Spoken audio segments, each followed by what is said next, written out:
Let's break down why this works so well so that you can use some of these strategies in your own parenting. Number one, routines help children feel safe and connected so that they can be at their best. I mean, think about it. If your child's school schedule and your work schedule changed every day, it'd be pretty hard for you to feel safe and connected too. The second reason this was so effective is because they used the song, which makes the routine stick better in their brain. It's like when you hear that Mariah Carey song in November and then it triggers your Christmas mood and all of a sudden you're decorating your house and putting up your tree. It's like when the DJ plays the cha-cha slide and people who don't even dance get on the dance floor to follow this man's dance instructions for 5.5 minutes just because he's singing it in a song. There's a reason why line dancing has been so popular for so long in so many genres. There's the third reason why this strategy is effective. Most kids don't want to go to bed. They'd rather stay up and be with you and connect with you for as long as they can. So when we tell them to go to bed, even if they're in a good mood, they're likely going to be triggered down to an emotional state because the world didn't go their way. And so they're going to be using a lot of me versus you behaviors. And that's why we get in so many power struggles during bedtime.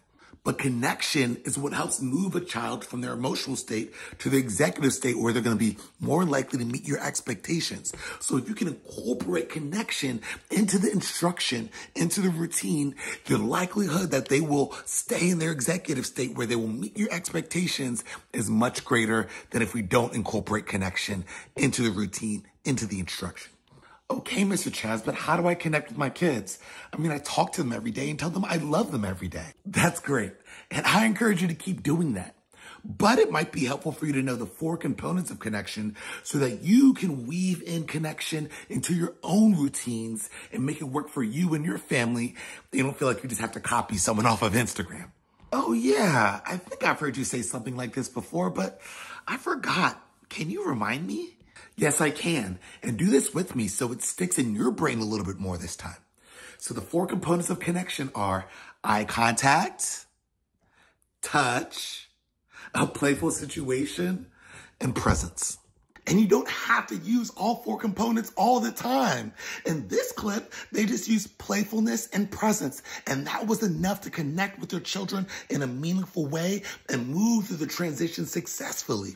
And that's what both parent and child were wanting, so they're both getting their needs met. And the 4th and most underrated reason why this worked is because of their energy. Children are constantly feeling our energy, and our energy is contagious. Their energy had momentum to it. It was playful. It was confident. It was assertive.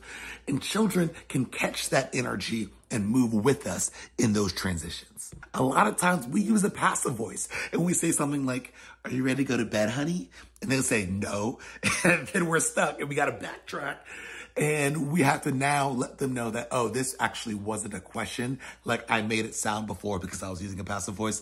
This is actually a command. This is actually something that you don't really have a choice in whether or not we go to bed right now. Now, you might have a choice in how we go to bed. You might have a choice if we sing this song or that song, or if we hop or I hold you, but don't make it a question if they can't say no to it.